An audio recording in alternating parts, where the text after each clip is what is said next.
चालू हो गया। सबसे पहले अधिकारी का क्या नाम बताया?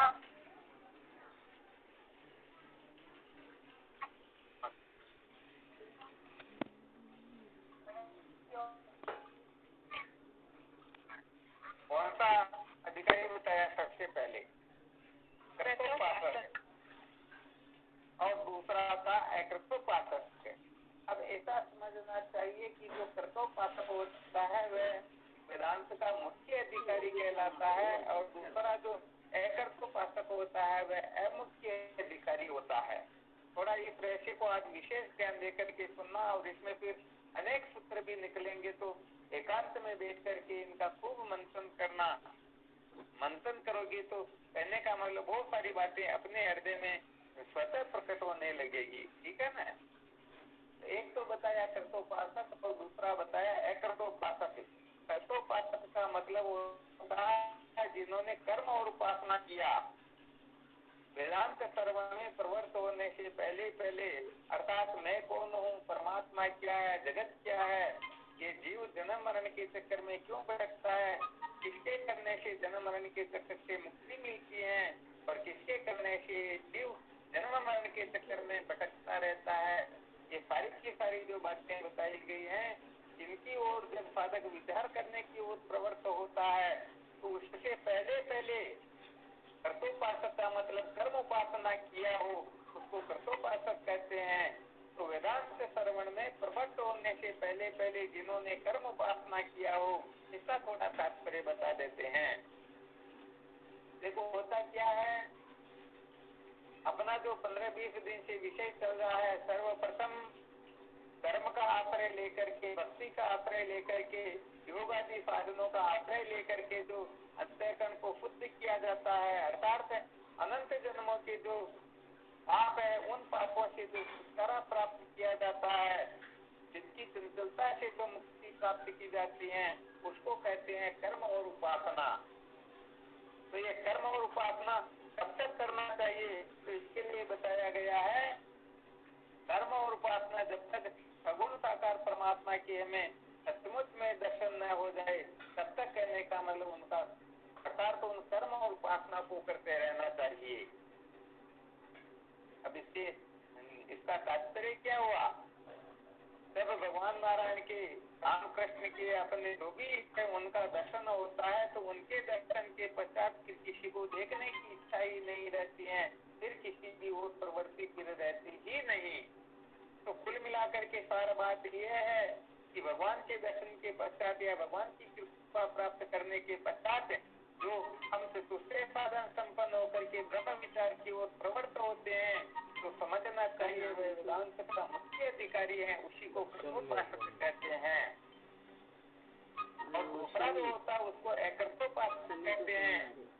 अब इस जगह थोड़ा ध्यान रखना, ज्ञान जो होता है चाहे कर्तोपासक हो चाहे अकर्तोपासक हो, ज्ञान जो होता है दोनों को बराबर ही होता है। ऐसा नहीं है कि जो कर्तोपासक होगा उसको ज्यादा ज्ञान हो जाएगा और जिन्होंने कर्म उपासना नहीं की उसको ज्ञान कम होगा, इस भ्रांति में मत रहना। क्योंकि मुख्य बात यह होती है कि ज्ञान जो होता है वह वस्तु के अधीन होता है। आप चाहे आप उस ज्ञान को चाहो ही मत, यदि आपको ज्ञान निश्चित रूप से हो जाएगा।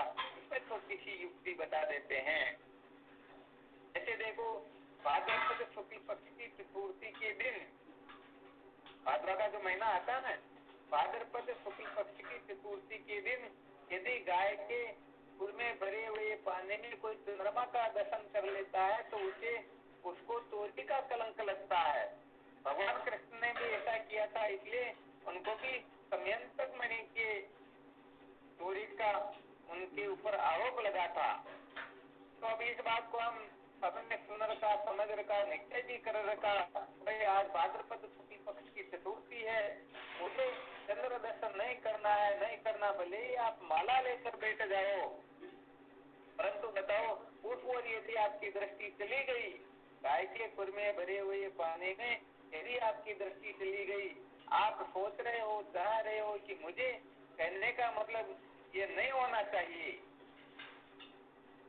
क्या नहीं होना चाहिए? दर्शन नहीं होना चाहिए।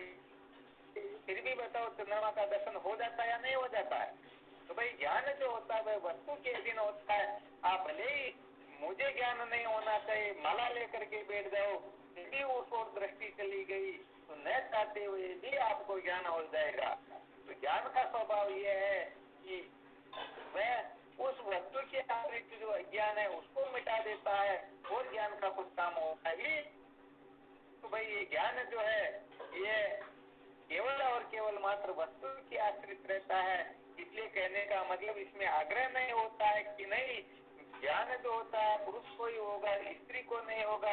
ये ज्ञान जो है ब्राह्मण को ही होगा, पुत्र को नहीं होगा। ये ज्ञान धर्मात्मा को ही होगा, पापात्मा को नहीं होगा। ऐसी बात ही नहीं है। ऐसा समझो कि जिसके अंतःकरण में अनेक प्रकार की पाप वासनाएं भी क्यों न भरी हो, फिर भी यदि उनके ऊपर गुरुदेव कृपा कर दे तो उनको भी तत्व ज्ञान हो जाता है। इसमें कभी संशय नहीं करना चाहिए। और ऐसे ऐसे शास्त्रों में अनेक दृष्टांत भी प्रसिद्ध है। अब इनका थोड़ा रहस्य भी बताएंगे कि उनको ज्ञान हो जाएगा तो क्या होगा और उनको हो जाएगा तो क्या होगा, थोड़ा इसका स्पष्टीकरण बाद में करेंगे। परंतु कम से कम बहुत सारे साधकों के हृदय में ये बैठा रहता है कि अरे मैं तो ऐसा हूँ वैसा हूँ, मैं तो पापी हूँ, मैं करता भोगता हूँ, मैं तो इस संसार में सबसे नीच हूँ, इस प्रकार का मैं हूँ, तो मेरे को ज्ञान तो इस जन्म में तो क्या 1000 जन्म में भी नहीं हो सकता। अरे भाई ऐसी बात होती ही नहीं। ज्ञान का स्वभाव अलग होता है। ज्ञान तो आपको निश्चित रूप से हो ही जाएगा, इसमें कभी संशय नहीं करना चाहिए। जैसे विचार करके देखो, 8-10 पात्र रखे हुए हैं, घड़े रखे हुए हैं। एक घड़े के अंतर्गत गंगा जल भरा हुआ है, दूसरे में साधारण पानी भरा हुआ है, तीसरे में पनाले का पानी भरा हुआ है, चौथे में समझ लो शराब भरा हुआ है, किसी में भांग भरी हुई, किसी में क्या भरा हुआ है, किसी में क्या भरा हुआ है। तो बताओ सबके अंतर्गत जो सूर्य का प्रतिबिंब दिखाई देता तो क्या गंगा जल से पवित्र और कीचड़ से वह अपवित्र होगा क्या? नहीं होगा। सचमुच में न तो गंगा जल से पवित्र होता है न कीचड़ से अपवित्र होता है। तो वास्तविक बात यह होती है कि ज्ञान जो होता है वह ज्ञान केवल और केवल मात्र ज्ञान के अंतर्गत न देश की अपेक्षा होती है न काल की अपेक्षा होती है। कहने का मतलब शुद्ध देश है या अशुद्ध देश इसकी भी अपेक्षा नहीं होती है। ऐसा भी नहीं होता है कि आज बहुत बुरा दिन है तो ज्ञान नहीं होगा और आज सबसे अच्छा दिन है तो ज्ञान हो जाएगा। ज्ञान के अंतर्गत ऐसा नियम होता ही नहीं। ये सारे के सारे नियम कर्म उपासना में होते हैं। ब्रह्म विद्या तो बड़ी विलक्षण वस्तु है। वहां पर तो कहने का मतलब इतनी कल्पना करने की आवश्यकता रहती ही आराम समझ में। तो ज्ञान कहने का मतलब बड़ा विलक्षण होता है। देखो बहुत बड़ा पुत्र बता देते हैं, बहुत सारे लोग इस जगह पर संख्यात्मा हो जाते हैं कि नहीं नहीं उसने अभी कर्म नहीं किया, उपासना नहीं किया, ऐसा नहीं किया, वैसा नहीं किया, वह तो ज्ञान का अधिकारी नहीं है, उसको ज्ञान नहीं हो सकता। ऐसी बात ही नहीं है। देखो बड़ा विलक्षण सूत्र बता देते हैं। आदि गुरु पूज्य चरण भगवान शंकराचार्य जी महाराज ब्रह्मसूत्र के जिज्ञासा अधिकरण भाष्य में लिखते हैं। क्या लिखते हैं? धर्म जिज्ञासा है अपराध का अधिक वेदांत से ब्रह्म जिज्ञासा उपपते, अर्थात धर्म जिज्ञासा के पश्चात ही ब्रह्म जिज्ञासा उदय होती है। ऐसा कोई नियम है ही नहीं। धर्म जिज्ञासा से पहले भी ब्रह्म जिज्ञासा जागृत हो सकती है। इसमें किसी प्रकार का संशय नहीं करना चाहिए। और ये बात जब हम सच्ची तरंग पढ़ेंगे विचार सागर की तो अच्छी तरह से समझ में आ जाएगा। उसमें तो यहाँ तक बताया गया भले आपका मन जो है संसार के भोग पदार्थों में चाहे कितना भी आसक्ति क्यों न हो, फिर भी यदि ब्रह्म विद्या की ओर प्रवृत्ति हो गई तो फिर आपको लौट करके कर्म उपासना के चक्कर में नहीं पड़ना है। क्योंकि ये ज्ञान में इतनी सामर्थ्य नहीं है कि वह इनको दूर कर दे, इनको नष्ट कर दे। अरे कर्म उपासना का काम क्या ज्ञान नहीं कर सकता है? तो कहने का मतलब जो अभी ब्रह्म विद्या की ओर प्रवृत्त नहीं हुए, जिनको ब्रह्मवेत्ता गुरुओं का सानिध्य प्राप्त नहीं हुआ, जो अभी रास्ते में है, उनको तो क्रम से चलना होता है। पहले धर्म जिज्ञासा को, फिर भक्ति के द्वारा, फिर आगे की कक्षा में बैठते हुए संतों के सानिध्य के द्वारा साधन संपन्न होकर फिर ब्रह्म विचार करना चाहिए। परंतु एक ही बात नहीं है कि कोई ब्रह्म जिज्ञासा करके इस ओर प्रवृत्त हो गया तो उसको ज्ञान नहीं होगा। ऐसी बात बिल्कुल भी ठीक नहीं है। ये वेदांत शास्त्र होता क्या है? वैसे देखा जाए तो पृथ्वी माता का सिद्धांत है सन्यासी श्रवणम कुर्यात है, सन्यासी होकर के भी वेदांत का श्रवण करे, क्योंकि उनको ही ठीक ठीक बोध हो सकता है। बाकी के तो बेचारे पता नहीं किस किस में उलझे हुए रहते हैं, तो अपनी वास्ता के अनुसार ही समझते हैं। तो ये पक्का निश्चय कर लेना, बिना संन्यास के ज्ञान होता ही नहीं। परंतु ये संन्यास जो है केवल घर छोड़ने का नाम या कपड़े रंगने का नाम होता ही नहीं। वास्तव में संन्यास का अर्थ होता है वासनाओं का त्याग करना। कल शायद किसी ने बताया भी था वासनाओं के बारे में, तो ये जब समय मिलेगा तब इसके लिए थोड़ा विस्तार से वर्णन करेंगे, क्योंकि ये वासनाएं तो जीव को दुराशी के चक्र में भटकाती रहती हैं, इसलिए इसका फिर अलग से विचार करेंगे। परंतु ये बात अच्छी तरह से समझ लेना चाहिए कि किसी भी प्रकार का फायदा क्यों न हो, यदि ब्रह्म जिज्ञासा उदय हो गई तो निश्चित रूप से उनको ज्ञान हो जाएगा, इसमें संशय नहीं करना चाहिए। ये बिल्कुल पक्का है, क्योंकि ये मानव देह का जो प्राप्त होना ये सांख्यिकी तौर से सिद्ध करता है कि आप भगवत प्राप्ति के मूल रूप से मुख्य रूप से अधिकारी हो ही हो। ऐसा नहीं कि आप ऐसा करोगे तब भगवत प्राप्ति के अधिकारी होगे। जैसे छोटे बच्चे को माँ से मिलने के लिए राष्ट्रपति के साइन की आवश्यकता नहीं होती है, ऐसे ही आत्म कल्याण के लिए, सत्य के साक्षात्कार के लिए किसी के आना करने से ये काम बनना बिगड़ने वाला है नहीं। वास्तव में ज्ञान में होता है, इसको अच्छी तरह से समझ लेना चाहिए। और वैसे देखा जाए तो एक आतुर संन्यास भी होता है, हो सकता है जिन साधकों को ठीक ठीक बोध हो गया, कोई कह दे रहे इन्होंने तो संन्यास लिया ही नहीं, इनको ज्ञान कैसे हो गया, तो कहने का मतलब इन्होंने आतुर संन्यास लिया हुआ है। आतुर संन्यास का मतलब पहले के जन्म में जब प्राण निकल रहे थे तब इन्होंने ऐसा संकल्प किया, ऐसा निश्चय किया, अरे मैंने मेरे जीवन को ऐसे ही व्यर्थ बर्बाद कर दिया, भोगों के चक्कर में पड़ करके मैंने मेरे जीवन को नष्ट भ्रष्ट कर दिया। यदि मुझे पता होता तो मैं ऐसे कीचड़ में नहीं गिरता और केवल मात्र आत्म तत्व का विचार करता। ऐसा निश्चय करके जो प्राणों का त्याग करता है तो समझो वैसे सन्यासी होता है, और अगले जन्म में इससे आगे की जो कक्षा उसे स्वतः ही प्राप्त होने लग जाती है। उनका स्वाभाविक रूप से संसार से वैराग्य होता है, भोग पदार्थ में उनकी चित्त वृत्ति नहीं लगती है। ऐसे व्यक्ति तो समझना चाहिए वेदांत के विशेष अधिकारी हुआ करते हैं, क्योंकि ये कोई मामूली बात नहीं होती है। शब्दादि विषय से विरक्त होना ये तो अनंत जन्मों के पुण्यों का फल होता है, ये थोड़ी विशेष बात होती है। तो अपना विषय चल रहा था, वेदांत के जो अधिकारी हैं, पहला बताया कर्तोपासक उसे मुख्य अधिकारी भी कहते हैं, दूसरा जो बताया कर्तोपासक उसे अमुख्य अधिकारी भी कहते हैं। तो देखो कर्तोपासक को मुख्य अधिकारी क्यों कहते हैं, क्योंकि यहाँ पर थोड़ा विशेष रह के समझ लेना। जब हम धर्म कर्म की कक्षा में होते हैं तब हमारा ऐसा निश्चय होता है कि मुझे केवल और केवल मात्र ईश्वर को ही प्रसन्न करना है, ईश्वर की प्रसन्नता ही मुझे प्राप्त करना है। तो बताओ जो ईश्वर की प्रसन्नता चाहता है वह ईश्वर की मर्यादा में रह करके करेगा या उनकी मन मर्जी से करेगा? मर्यादा में रह करके करेगा। तो क्या होता है, हम इस बात को अच्छी तरह से जानते हैं कि यदि घर पर मेहमान आ जाए तो उनको किस प्रकार से भोजन करवाया जाता है। ऐसा थोड़ी होता है जो 7 दिन की सूखी रोटी पड़ी हुई वही रख दें, ऐसा करते हैं क्या? अरे जब मेहमानों के लिए भी नहीं करते हैं तो फिर हम ईश्वर की प्रसन्नता के लिए 24 घंटे जागने से लेकर के सोने तक, जन्म से लेकर के मृत्यु तक जो कुछ भी करेंगे, क्या करेंगे जिससे ईश्वर प्रसन्न हो। बस यही रहस्य होता है धर्मशास्त्रों का।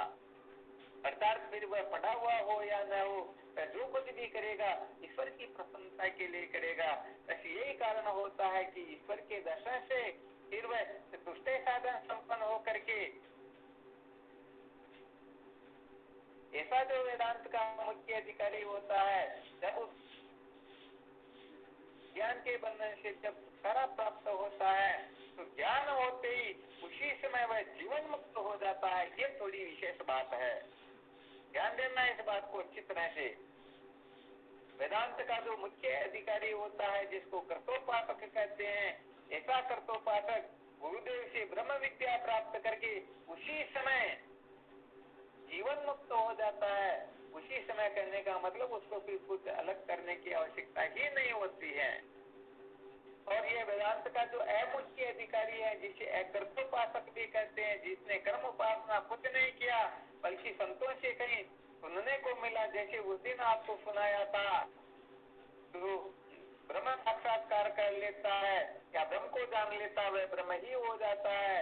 उसके कुल में कोई अज्ञानी नहीं होता है, वह शोक सागर से पार हो जाता है, वह समस्त पापों से मुक्त हो जाता है, वह जड़ के की ग्रंथि को छेदन कर लेता है और इस देह पाठ के पश्चात वह विदेह मुक्त हो जाता है। ये 6 फायदे बताए गए हैं ब्रह्म विद्या के। यदि किसी को ज्ञान हो जाता है तो उसे 6 प्रकार के फायदे हो जाते हैं। तो बताओ, ये ब्रह्म विद्या कोई साधारण वस्तु है क्या? तो ऐसा कई सत्संग में सुन करके संतों से जब ऐसा श्रवण करके कोई साधक सोचता है कि भाई मुझे भी ऐसी ब्रह्म विद्या प्राप्त करना है, इस ब्रह्म विद्या को प्राप्त करके जो सदा सदा के लिए अगर अमर हो जाता है, तो उसी समय कहने का मतलब वह ब्रह्म विद्या की ओर महत्व बुद्धि करके प्रवृत्त हो जाता है। ऐसे साधकों को कहते हैं अमुख्य अधिकारी या अकर्तोपासक अधिकारी। तो उन्होंने किसी प्रकार का कर्म उपासना किया नहीं, परंतु ब्रह्म विद्या की ओर विवेक जागृत हो गया, ब्रह्म विद्या की ओर प्रवृत्त हो गए, ब्रह्मवेत्ता गुरुओं का सानिध्य प्राप्त हुआ और गुरुओं की कृपा से उसको ज्ञान हो गया। तो ज्ञान होते ही वह जीवन मुक्ति के विलक्षण आनंद को प्राप्त नहीं करेगा, अर्थात उसका रोना धोना शांत नहीं होगा। वो जैसे पहले रोता आ रहा वैसे ही रोता रहेगा, परंतु यदि उसे भी जीवन मुक्ति के विलक्षण आनंद को अनुभव करना है तो फिर उसे मनोनाश वासनाक्षय का अभ्यास करना पड़ता है। क्योंकि तत्व ज्ञान का अभ्यास तो उनका सिद्ध हो गया, परंतु मनोनाश वासनाक्षय का अभ्यास सिद्ध नहीं हुआ। ऐसा साधक तत्व ज्ञान होने के तुरंत पश्चात जब मनोनाश वासनाक्षय का अभ्यास करता है तो वह भी कुछ समय के पश्चात फिर जीवन मुक्ति के विलक्षण आनंद को प्राप्त करने का अधिकारी हो जाता है। देखो, ये जीवन मुक्ति का जो विलक्षण आनंद होता है ये हर किसी को प्राप्त होने योग्य नहीं है, हर किसी के वश की बात नहीं होती है। ये तो इतना खतरनाक होता है कि कहने का मतलब यहाँ तो बड़े बड़े सूरवीर भी इधर उधर हो जाया करते हैं। देखो, जीवन मुक्ति के थोड़े विस्तार से नहीं बताएंगे, केवल 5 प्रयोजन का नाम बता करके आगे का विचार करेंगे। जीवन मुक्ति के 5 प्रयोजन हुआ करते हैं। सबसे पहला होता है ज्ञान रक्षा, दूसरा है तप, तीसरा है विषमवाद अभाव, चौथा है दुख निवृत्ति और 5वां है सुख प्राप्ति। तो ये 5 प्रयोजन जिनके पास में होता ना, इसीलिए तो कोई कोई संत महात्मा शायद आप लोगों ने कभी सुना होगा, हमारे डावा हाथ को केल मुक्ति मुट्ठी में। क्या बताया? अरे मुक्ति प्राप्त करना है तो मेरे बाएं हाथ का केल है, अरे वो मुक्ति तो मेरी मुट्ठी में है। अब मुट्ठी को खोल करके देखे तो क्या है? ये केवल और केवल मात्र 5 अंगुलियां दिखाई देगी। इस 5 अंगुलियों का नाम, इन 5 प्रयोजन का नाम है ज्ञान रक्षा, तप, इसी सुख प्राप्ति। ये 5 ही है, अर्थात इन 5 प्रयोजन की जो पालना करता है तो जीवन मुक्ति ये उनकी मुट्ठी में होती है। जीवन मुक्ति का विलक्षण आनंद है सदा सर्वदा प्राप्त करता ही रहता है। इसमें थोड़ा विषमवाद भाव के बारे में थोड़ा बता देते हैं, बाकी के बारे में तो थोड़ा सूक्ष्म प्रक्रिया है, तो अच्छी तरह से विचार करके फिर देखेंगे। विषमवाद अभाव का मतलब होता है अपने प्रति कितना भी प्रतिकूल व्यवहार क्यों न हो, यदि समभाव में स्थित रहते हुए अपने प्रति जो विपरीत व्यवहार करने वाला उसको क्षमा कर दे, इसको कहते हैं विषमवाद अभाव। अब इसमें 1-2 छोटे छोटे दृष्टांत बता देते हैं। देखो, वशिष्ठ जी महाराज का दृष्टांत आता है। वशिष्ठ जी महाराज तो जो थे वह ब्रह्म ऋषि थे और विश्वामित्र जी जो थे वह राज ऋषि थे। तो वशिष्ठ जी महाराज अकेले एक ऐसे ऋषि थे जो विश्वामित्र जी को राज ऋषि कहते थे, और बाकी जितने भी थे वो विश्वामित्र जी के डर के कारण सभी उनको ब्रह्म ऋषि कहते थे। और विश्वामित्र जी को जलन होती थी, अरे ये अकेले मेरे को ब्रह्म ऋषि नहीं कहते हैं, बाकी सब कहते, तो इनका क्या इलाज करें, क्योंकि उनको ब्रह्म ऋषि कहलाने की भूख जबरदस्त थी। तो खूब विचार किया, हर प्रकार से देखा, इस प्रकार से हो जाए, कुछ समझ में आया नहीं। तो एक बार क्या करते हैं, मौका देख करके वशिष्ठ जी महाराज के 100 पुत्र थे। कितने? 100 पुत्र थे और 100 पुत्रों को विश्वामित्र जी ने मार दिया कि अब तो डर के मारे ये कहेंगे कि ब्रह्म ऋषि। कहने का मतलब फिर भी वशिष्ठ जी महाराज ने नहीं कहा। फिर विश्वामित्र जी ने देखा, अरे भाई ऐसा काम करो ना, नहीं रहेगा, बांस नहीं बजेगी बांसुरी। बाकी तो जितने भी वो सब डर के कारण मेरे को ब्रह्म ऋषि कहते हैं, अकेले ही तो है, क्यों ना आधी रात के समय चल करके इनका काम ही तमाम कर दिया जाए, फिर तो सारा का सारा झगड़ा ही समाप्त हो जाएगा। ऐसा विचार करके विश्वामित्र जी कटार लेकर के चले गए। 11-12 बजे के आसपास घर के पीछे जाकर के छिप गए कि ये नींद आ जाए इनको तो तुरंत इनको हम समाप्त कर दें, फिर मेरे को ब्रह्म ऋषि करने से कोई रोकने वाला या मना करने वाला कोई होगा भी नहीं। अब करने का मतलब वो घर के पिछवाड़े छिपे हुए हैं, अंदर वशिष्ठ जी महाराज और उनकी पत्नी अरुंधति आपस में बातें कर रहे थे। देखना, थोड़ा विचार करना कितना गंभीर रहस्य है कि जिनके 100 पुत्र मार दिए, ऐसे विश्वामित्र जी की चर्चा चल रही थी। वशिष्ठ जी महाराज कहते हैं, अरे देखो उस दिन पूर्णिमा की रात्रि थी, कहा कि आर्थिक चांदनी ऐसी चमक रही है जैसे विश्वामित्र की तपस्या चमक रही हो। अब देखो विचार करके जिनके 100 बेटों को मार दिया फिर भी उनको क्षमा कर दिया और उल्टा कह रहे कि उनकी तपस्या ऐसे चमक रही जैसे चंद्रमा की चांदनी चमक रही है। जब ये बात विश्वामित्र जी सुनते हैं तो उसी समय उनके हाथ से वो कटार गिर जाती हैं और अंदर जाकर के खड़े खड़े विश्वामित्र जी वशिष्ठ जी महाराज के चरण कमलों में साष्टांग दंडवत प्रणाम करते हैं। और जैसे ही दंडवत प्रणाम करते हैं, वशिष्ठ जी महाराज कहते हैं, आओ ब्रह्म ऋषि। विश्वामित्र जी ने देखा, अरे ये पहले कह देते 2 बेटों को तो मारना नहीं पड़ता, आज क्यों कहा? वशिष्ठ जी महाराज ने कहा, अरे तुम सचमुच में ब्रह्म ऋषि के योगी आज ही हुए, पहले थे ही नहीं तो मैं तुझे क्या कहूँ। तो शायद आप लोगों के समझ में आ रहा होगा, ये विषमवाद भाव ऐसे 4 प्रयोजन हो रहे। ये 5 प्रयोजन की जो पालना करता है उसको जीवन मुक्ति का विलक्षण आनंद प्राप्त होता है, बाकी ऐसे प्राप्त होने वाला तो देखो। इसीलिए तो कहने का मतलब सबसे पहले एक दिन आपको राजा का दृष्टांत भी सुनाया था। जब तक क्रोध की निवृत्ति नहीं होती है तब तक गुरुदेव ने उनको भजन करने की विधि भी नहीं बताई। 12-12 वर्ष 3 बार घुमाया, 36 वर्ष तक अभ्यास करवाया और फिर उसे उपदेश किया। तो देखो भी बात ऐसी है कि जब तक हम कहने का मतलब काम क्रोध लोभ मोह मद मत्सर इनके चक्कर में पड़े रहेंगे, इनको महत्व देंगे और सबका मूल कारण होता है देहाध्यास। जब तक इस देह में अमत्व ममत्व सत्यत्व बुद्धि होती है तब तक कहने का मतलब कोई अपना कोई पराया लगता है। जब तक हम मन को मैं मेरा समझेंगे तब तक सारे के सारे संसार के मन अपने शत्रु हो जाएंगे।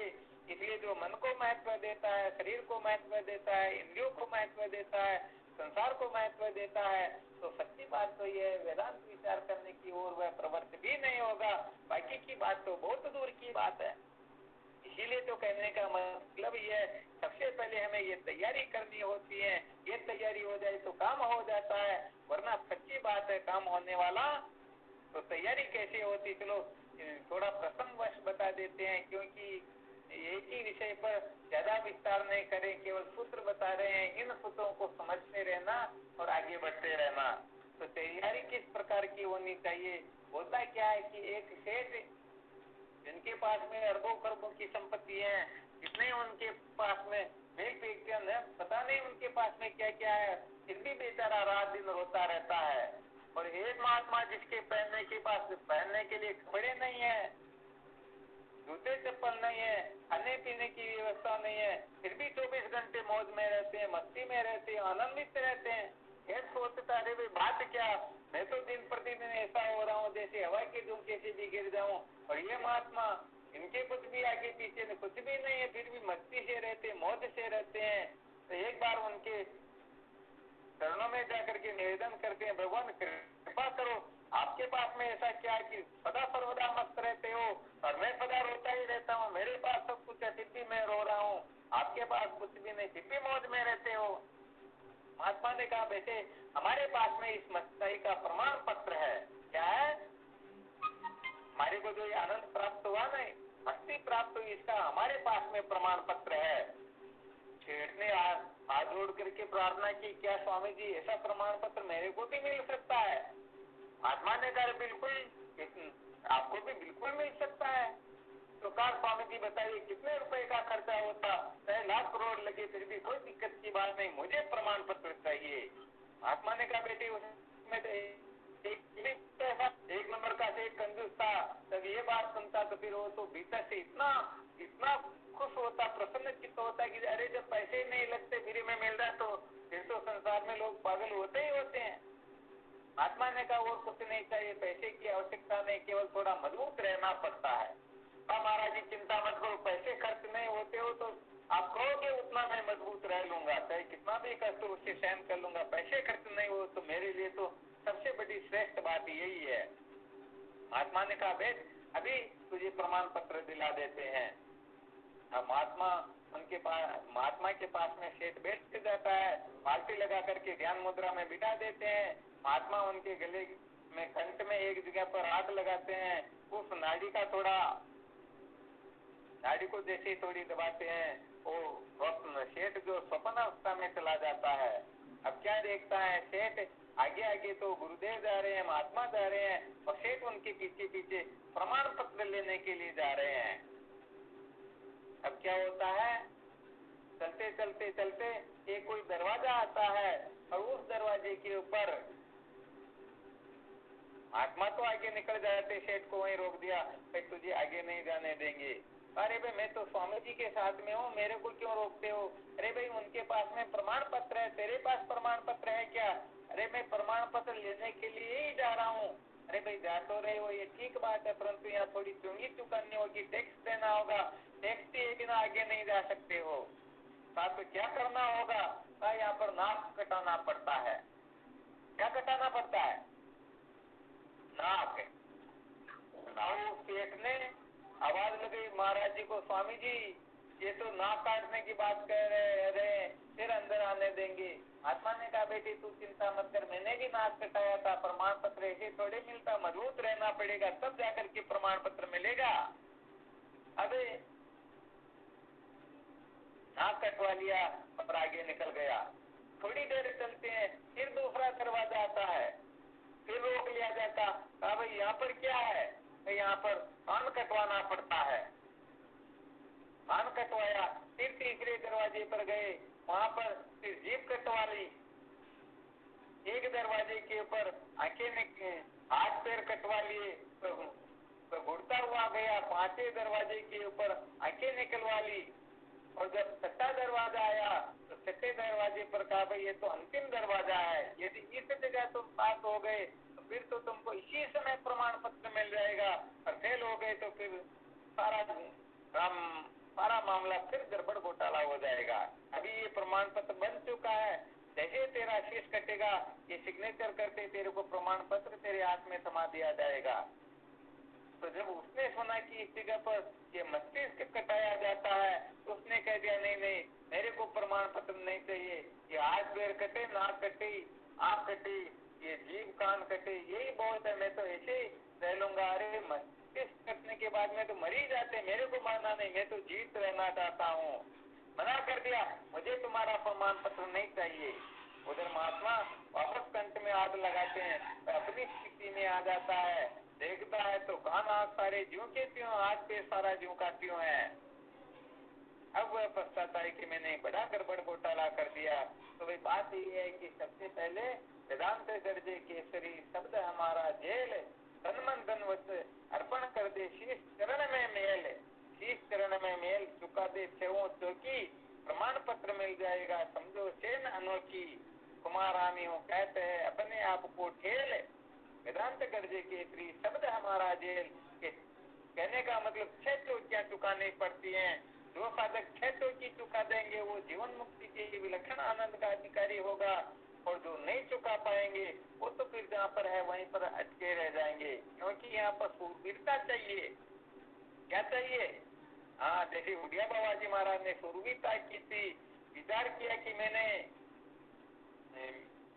संसार का त्याग कर दिया, सबका त्याग कर दिया और सब साधन भजन पता नहीं क्या कर लिया और फिर भी ज्ञान नहीं हो रहा, फिर भी मुक्ति नहीं हो रही, फिर भी अविद्या के बंधन से छुटकारा नहीं मिल रहा, तो सोचा ऐसे जीवन से क्या प्रयोजन, मर जाना ही ठीक है। भगवान शंकर के मंदिर में गए, कटार निकाली पेट में, जैसे ही गोपने लगे साक्षात भगवान शंकर प्रकट होकर के उनको नेति के द्वारा ब्रह्म विद्या का उपदेश करते हैं। ऐसी तड़पन चाहिए, ऐसी तड़पन हो तब काम चलता है, वरना काम चलने वाला सचमुच में होता नहीं है। तो देखो यहाँ पर नाक कटाने का मतलब क्या हुआ, ये जो हम कहने का मतलब बने हुए हैं ना, अपनी नाक ऊंची रखना चाहते हैं, अरे मैं तो फलानी जाति का हूँ, उस कुल गोत्र वर्ण आश्रम का हूँ, मुझे पद प्रतिष्ठा वाला हूँ, पता नहीं अनेक प्रकार की कल्पना करके लोग जो पागल हो रहे हैं, ये कल्पना यदि मिट जाए तो समझो नाक कट गया, और यदि ये नहीं मिटी तो समझो नाक नहीं कटा। लोग क्या कहेंगे, ये भी एक प्रकार का नाक होता है। मैं सत्संग की ओर लगूं तो संसार के अंतर्गत मेरे लिए पता नहीं कौन क्या बातें करेंगे, ये सारी की सारी नाक वाली बातें होती हैं। तो जिनका नाक बड़ा होता है तो सच्ची बात है वह कभी सत्संग का अधिकारी नहीं होता। तो सबसे पहले तो नाक कटानी पड़ती है। नाक कहते हैं ब्रह्म को, और ये ब्रह्म 6 प्रकार का होता है, नाम रूप कुल गोत्र वर्ण आश्रम, ये 6 प्रकार के ब्रह्म में जो बंधा हुआ होता है सचमुच में आगे बढ़ने लायक होता ही वर्णाश्रमाभिमाने न श्रुतिदासो भवेन् नर वर्णाश्रम विहीन वर्तन्ते श्रुति मूर्धनि।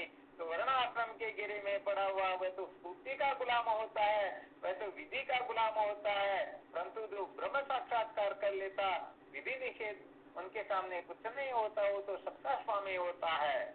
आ गया समझ में? तो ये हुआ नाक कटाना। ऐसे ही आंख कटाने का मतलब क्या समझाना, आप सब साधक समझदार हो। कुल मिलाकर के ये निषिद्ध विषय जो है उनकी ओर प्रवृत्त नहीं होना ही ये आंख नाक कटवाना होता है। और मस्तिष्क कटाने का मतलब होता है 8 प्रकार के जो मद होते हैं, यदि वो निवृत्त हो गए तो समझो मस्तिष्क कट गया। ये अज्ञान की निवृत्ति हो गई तो समझो मस्तिष्क कट गया, और यदि नहीं हुई तो अभी तक हमें है जहाँ की तहाँ पर ही है। तो इस प्रकार से जब खेतों क्या चुका करके जो ब्रह्म विद्या की ओर प्रवृत्त हुआ जाता है, ऐसे साधक वेदांत के मुख्य अधिकारी कहलाते हैं। और जो ऐसे ही सत्संग संतों का सानिध्य करके या कहीं पढ़ करके या कहीं विचार का थोड़ा श्रवण आदि करके समझे कि ज्ञान ही जीवन का सार है, ये बाकी सब तो जन्म मरण के चक्कर में भटकाने वाले हैं, मुझे ब्रह्म विद्या प्राप्त करनी, ऐसा निश्चय करके जो ब्रह्म विचार की ओर प्रवृत्त हो जाता है, तो ज्ञान तो कर्तोपासक को जैसा होता वैसा ही अकर्तोपासक को होता है। यहाँ पर ऐसा नहीं है कि भगवान कृष्ण के 16,108 रानियां थी तो उनको ज्ञान कम था, और सुखदेव मुनि जन्मशी त्यागी था तो उसको ज्ञान ज्यादा हो गया। ऐसी बात वास्तव में ज्ञान में तो होती ही नहीं है। अरे ज्ञान को तो चाहे आप खड़े खड़े देखो, इस मोबाइल को भले खड़े खड़े देखो, सो करके देखो, बैठे होकर देखो, या पैर ऊपर करके देखो, मोबाइल का ज्ञान उसी प्रकार का होगा जैसा दूसरे लोगों को होता है। तो ऐसे ही ब्रह्म विद्या जो है, ब्रह्म साक्षात्कार जो है, आत्मज्ञान जो है, चाहे कर्तोपासक हो चाहे अकृतोपासक हो, ज्ञान दोनों को बराबर होता है। तो कर्तोपासक को होता है तुरंत ही जीवन मुक्त हो जाता है, परंतु अकर्तोपासक को मनोनाश वासना का अभ्यास करना पड़ता है, तब जाकर के वह जीवन मुक्त होता है। ये थोड़ी विशेष बात है। विदेह मुक्ति में अंतर होता ही नहीं। कहने का मतलब कर्तोपासक की जो मुक्ति होगी, विदेह मुक्ति होगी, वो मुक्ति कहने का मतलब है किनकी हो जाएगी, जैसी कर्तोपासक की होती वैसी अकृतोपासक की होगी। अब जिनको ये संसार के झगड़े जमेले दुख रूप प्रतिष्ठा होते हो, उनके लिए फिर मनोनाश वासना का अभ्यास करे तो करे, न करे तो कोई चिंता की बात नहीं, क्योंकि वह स्वयं ब्रह्म है। और जो ब्रह्म होता है उनकी दृष्टि में तो द्वेष की चिंता भाव का निश्चय हो जाता है। उनकी दृष्टि में तो वह शरीर कहाँ पर है, क्या कर रहा है, क्या नहीं कर रहा है, क्या करना है, क्या नहीं करना, इस झगड़े जमेले में वह पड़ता ही नहीं। इसलिए अकृतोपासक हो जाता है। जैसे ये घड़ी वाटर प्रूफ होती है वैसे वह भी हो जाया करता है, परंतु सचमुच में जीवन मुक्ति का विलक्षण आनंद ये केवल कर्तोपासक प्राप्त करता है। वह भी जैसे संसार के लोग रो रहे वैसे रोता रहेगा, हालांकि उनको आत्म भ्रांति नहीं होती है। वैसे देखा जाए तो ये आत्म भ्रांति सबसे बड़ा रोग होता है। इसको भी थोड़ा ध्यान में रखना। अभी थोड़ा आ गया तो सुना देते हैं। आत्म भ्रांति सम रोग नहीं, सदगुरु वेद्य सुजान, गुरु आज्ञा संपत्ति नहीं, औषध विचार ध्यान। अर्थात आत्म भ्रांति जो है सबसे बड़ा रोग कौन सा है? समस्त साधकों को निश्चय कर लेना है। आत्मा के बारे में जो भ्रांत होना है, आत्म भ्रांति जो है ये सबसे बड़ा रोग होता है। इससे बड़ा कोई रोग होता ही नहीं। यदि कोई इस रोग से छुटकारा प्राप्त कर लेता है तो समझो वह उसी समय जन्म मरण के बंधन से मुक्त हो जाता है। ये थोड़ी विशेष बात है, तो ध्यान रखोगे ना सब। आत्म भ्रांति सम रोग नहीं, अर्थात आत्म भ्रांति से बड़ा कोई रोग नहीं है। और सदगुरु वेद के सुजान, इस रोग से छुड़ाने वाले केवल और केवल मात्र गुरुदेव ही इसके डॉक्टर है। इसके सिवाय यदि कोई चाहे कि नहीं नहीं मैं इंद्र बन करके, ब्रह्मा बन करके, ऐसा वैसा बन करके फिर इस रोग से मुक्त हो जाऊं, भाई ऐसे काम चलने वाला सचमुच में होता ही नहीं। फिर ऐसा जो करते हैं उनको कहने का मतलब ब्रह्म ज्ञान रूपी खीर कभी मिलती ही। तीन मित्र एक जगह पर बैठ करके चर्चा कर रहे थे। चर्चा पे क्या करे, एक मित्र कोई एक सज्जन, एक व्यक्ति बहुत अच्छी खीर बनाता उसके स्वयं के खाने के लिए, और खीर बन जाने के बाद में दो मित्र और आ जाते हैं।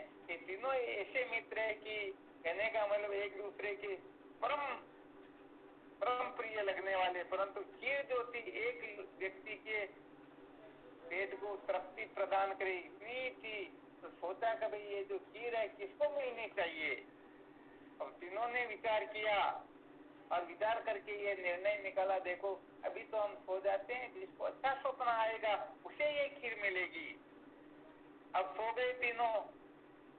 प्रातः काल उठने के बाद में फिर कहा बताओ तुम्हारे को क्या स्वप्न आया, ताकि निर्णय ले कि जिसको अच्छा स्वप्न आया उसी को खीर मिलेगी। तो एक सबसे पहले एक दोस्त ने कहा देखो मैं साथ में स्वर्ग का राजा इंद्र बन गया था, सारे देवता मेरे सामने हाथ जोड़ करके खड़े थे, मैं जैसे आज्ञा देता हूँ वो सारे के सारे वैसा इस प्रकार से कर रहे थे। अब दूसरे ने सोचा मैं छोटा स्वप्न बताऊं तो मेरे को खीर थोड़ी मिलेगी, वह ब्रह्मलोक का सपना सुनाने लग गया। मैं ब्रह्मलोक में ब्रह्मा हो गया था और ये इंद्र आदि भी मेरे सामने हाथ जोड़ करके खड़े थे, मेरी स्तुति कर रहे थे, आदि आदि अनेक प्रकार की बातें बताने लगा। अब तीसरा जो था उसे कहा भाई तू भी सुना, तेरे को क्या सपना आया?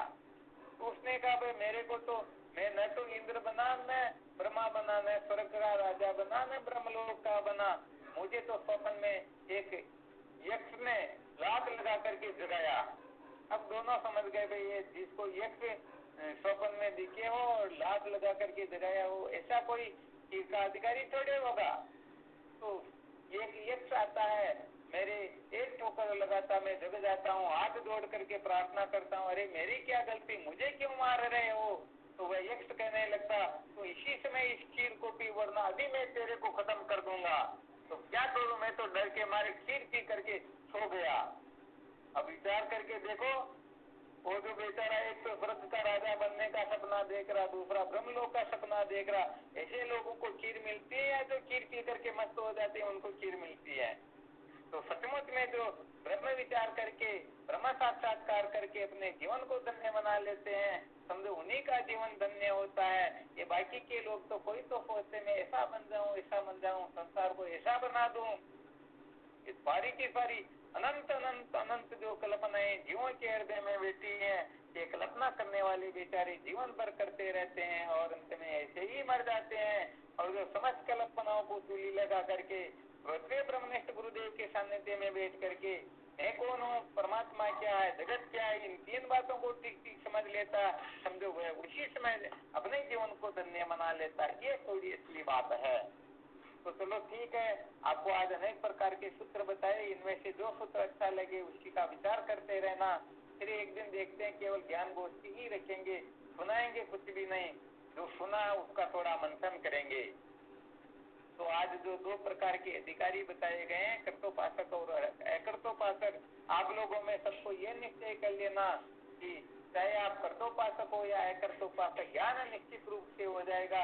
और कुछ समझ में आए या न आए, केवल मात्र इतनी सी समझ बना लेना कि हमें संतों के सानिध्य को त्यागना नहीं है, जैसे कोई टिकट लेकर के गाड़ी में बैठ जाता, फिर भले ही नींद क्यों न निकालता जाए, फिर भी वह लक्ष्य पर पहुंच ही जाता है।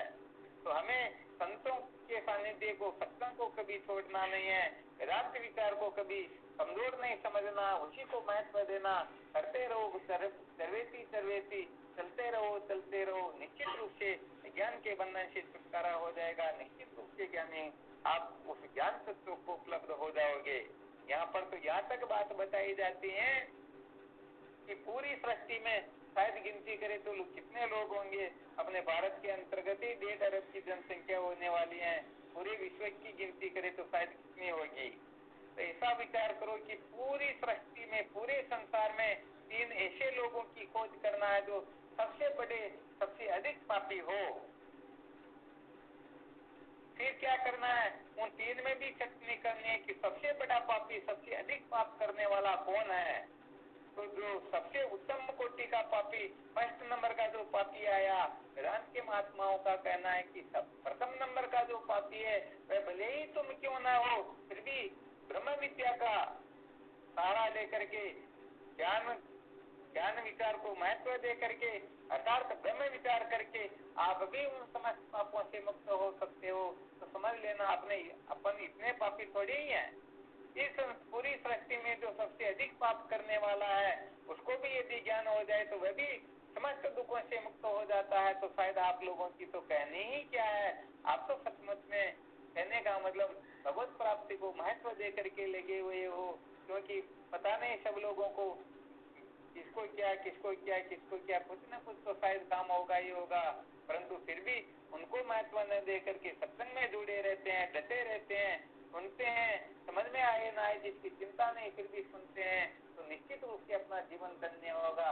इसलिए सपने में भी कल्पना नहीं करनी है कि मैं मुक्ति को प्राप्त नहीं कर सकता हूँ या मेरी मुक्ति नहीं होगी।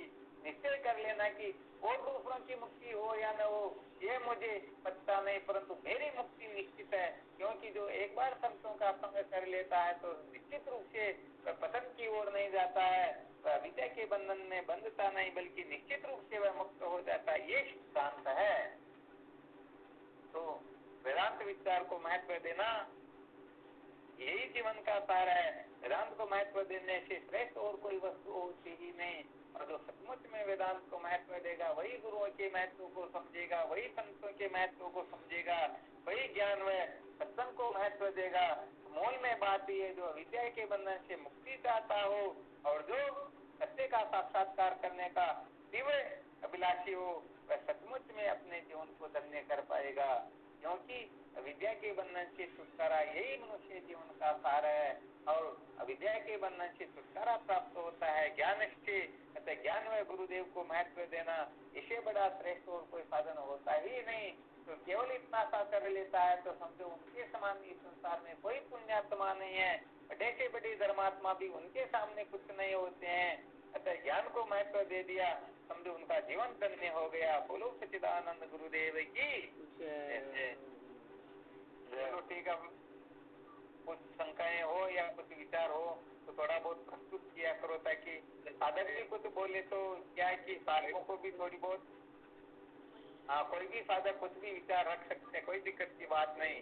तो वह व्यक्ति बोले वह नहीं बोले, चिंता नहीं करनी अपने को। 2-2 मिनट के लिए बोले सुनाना चाहिए कि मैंने आज ये सुना, ऐसा निश्चय किया, मैं ऐसा करूंगा, ठीक है ना। स्वामी जी आत्मभ्रांति थोड़ी नहीं समझ में आई। आत्म भ्रांति का मतलब होता है, जैसे चलो ये विषय कल सुनाएंगे, इसके बारे में आत्म भ्रांति के बारे में यमराज नचिकेता का संवाद सुनाएंगे, जिससे पता चल जाएगा। नचिकेता को यमराज ने अनेक प्रकार के प्रलोभन दिए, परंतु फिर भी कहा नहीं, मुझे इस आत्म भ्रांति की निवृत्ति के बारे में समझना, आत्म भ्रांति के बारे में समझना। तो ये आत्म भ्रांति सबसे बड़ा रोग होता है। आज के सत्संग में केवल इतना ही निश्चय कर लेना, आत्म भ्रांति से बड़ा कोई रोग नहीं होता है। और आत्म भ्रांति से टूटने का साधन केवल और केवल मात्र गुरुदेव की कृपा है। इसके सिवाय भगवान नारायण भी कृपा करे, ईश्वर भी कृपा करे, फिर भी आत्म भ्रांति से कोई छुटकारा प्राप्त नहीं कर सकता। इस बात को अच्छी तरह से समझ लेना। समझो आपके सत्संग का पूर्ण रूप से फल प्राप्त हो गया। चलो ठीक, और बोलो कोई। शिवोहम। हाँ शिवोहम। मैं गोविंद बोल रहा हूँ, हमारा कल्याण कैसे होगा?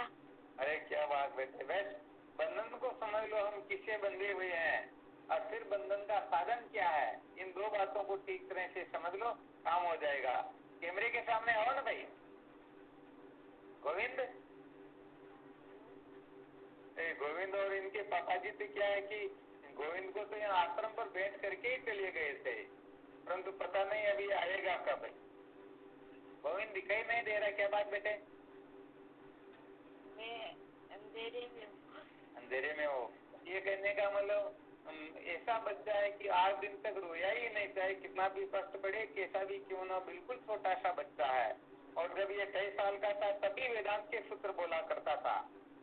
अभी देखिए आपके सामने बोल करके दिखाते हैं। बोलो, मैं सूक्ष्म से सूक्ष्म, मैं सूक्ष्म से सूक्ष्म, महान से महान, महान से महान। नहीं गोविंद ही बोलेगा, दूसरा कोई नहीं बोलेगा, दूसरे सब बंद रखो।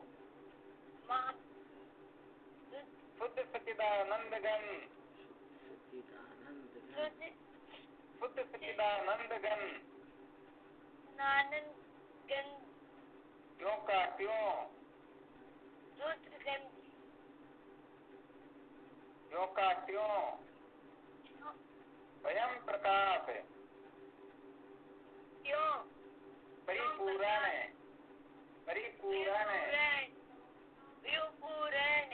परिपूर्ण, परिपूर्ण, एक रस, एक रस, निजानंद, निजानंद, निकेवल, निकेवल, अनंत, अनंत, अपार, अपार, अवाच्य, रूप हूँ, रूप हूँ, वो हम। जो हम। अच्छा, वो जो तुम्हारे को संस्कृत के श्लोक याद करवाए थे, याद है क्या? जन्म दुखम, जरा दुखम, दया दुखम, पुनः पुनः, अंत काले महादुखम, तस्मात् जागरही जागरही। इसलिए इस संसार में सारे के सारे पदार्थ दुख रूप है, इसलिए हमको क्या करना है? जागते रहना है, जागते रहना। ठीक है ना? अच्छा, बहुत सारे सूत्र तो मैं भी भूल गया, क्या क्या कंठस्थ करवाया था। अब 5 साल का बीच में जो कहने का मतलब मिलने का थोड़ा अभाव हो गया, तो फिर ऐसा वैसा हो ही जाता है। कोई दिक्कत नहीं, सत्संग पूरी ध्यान देकर के सुना करो और फिर अपने को विद्वान बनना। ठीक है ना? हमें सत्य का साक्षात्कार करना, जन्म मरण के बंधन से मुक्त होना। ठीक है ना? जैसे तू है वैसे कोटा में भी एक राम है, और वो भी बड़ा इंटेलिजेंट है। और वैसे देखा जाए तो सभी साधक है, अपनी अपनी जगह पर सब श्रेष्ठ है, कोई कमजोर नहीं है। गुरुदेव दादाजी आए। अरे बहुत अच्छी बात, धन्यवाद।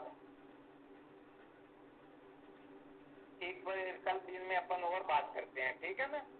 अच्छा, दिन में अपना फिर ये चला करके बात कर लेंगे, कोई दिक्कत नहीं, वीडियो कॉल चला के। ठीक है? जब तुमको समय मिले तब मेरे को कॉल करना, मैं फिर वो वीडियो चला दूंगा। ठीक है ना? वो हम। अच्छा, और भी कोई बोलना चाहे तो?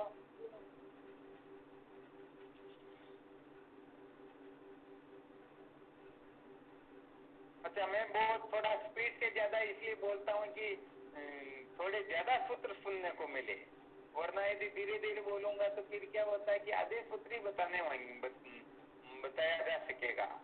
और वैसे देखा जाए तो समय बहुत तीव्र गति से चल रहा, तो अपने को भी थोड़ा तीव्र गति से चलना, पता नहीं है जीवन का